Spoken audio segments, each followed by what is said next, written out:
This is a watercolor brush. It's a watercolor brush because it has really long, soft bristles that soaks up the water and the paint much easier. For details, find a smaller round brush.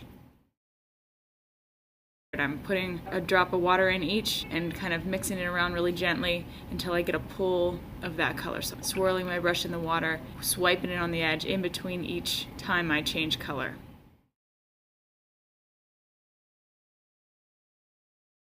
I got my paints just wet enough. It feels dry when I'm painting with it.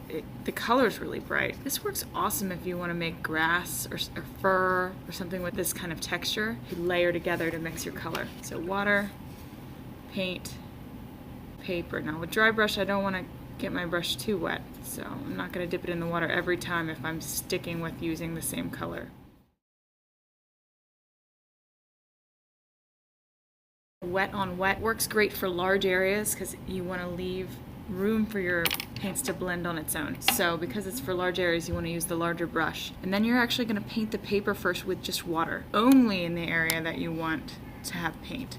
I'm looking at it at an angle and I can see that it's shiny. That means it's still wet. So I'm going to take my brush in the water, dip it in the paint, always go water, paint, paper.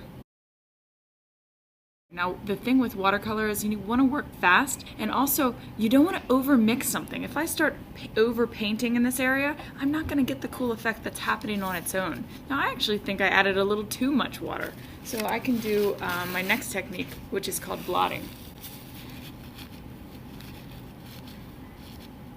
I took a crumpled dry paper towel and I just picked up some of the areas and it leaves a beautiful marbled textured effect. I'm going to show you the wet on wet technique again, this time without the blotting. I'm going to try not to use as much water. The reason why we're testing this is because you're going to need to experiment and see how wet your paper should be. It's not as wet as before. I don't see puddles, I just see shiny paper. You can see it's still spreading really, really beautifully. I'm working quick. So I'm just putting my paint in the areas that still were white. I can leave it spotty like this, or I can take my paper and kind of move it. But you can see here I didn't have as much water on my paper, so it's not puddles of paint like it was in this one. Crayon resist is what I call it on this sheet, but you can use oil pastels. In fact, oil pastels work better, but wax, which is what crayons are made of, and oil, which is what oil pastels are made of, both repel water so that water won't stick to it. So before I add any kind of water to my paper, I want to do a drawing. I like using very light oil pastels with this. For instance, white. You can't really see what I'm doing here. I can see it because I'm looking at it at an angle. And then when I paint over it with my watercolors, it works great with crayon too, except you want to press hard when you're drawing.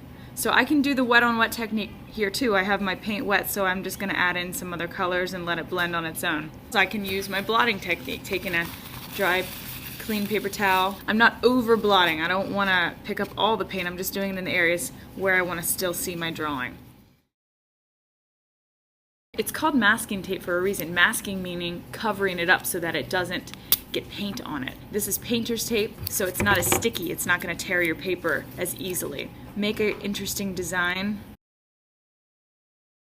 You do not want to take the masking tape off until your paint is not shiny anymore, until your paper is dry to the touch. So I have to let this dry before I take my tape off. So I'm getting my paper wet first. I accidentally made a drip on my purple area. I can blot it up. Just like that. Less is more with salt. Pinch it in your hands and sprinkle it across like you're sprinkling salt on your dinner. You don't want too much because it'll ruin your dinner. Same with when you're painting. You don't want too much. So that's just the right amount. Now, I can see that it's already starting to make a cool effect here, but very slowly and carefully peel it off. You see that it leaves a nice white, crisp line. If you want to make a neat design before you paint, you can use masking tape, or if you want to cut the masking tape into a shape, it will leave behind the areas white with whatever shape you cut out.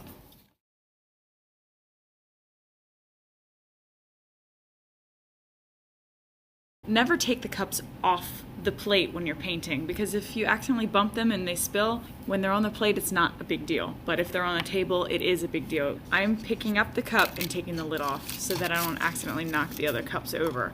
And also the lids stack really nicely. Pick up your cup, take off the lid, and stack it.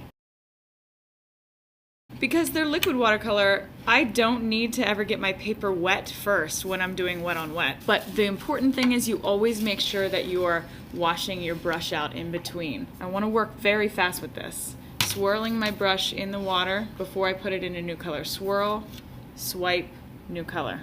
Swipe it on the edge so it's not dripping.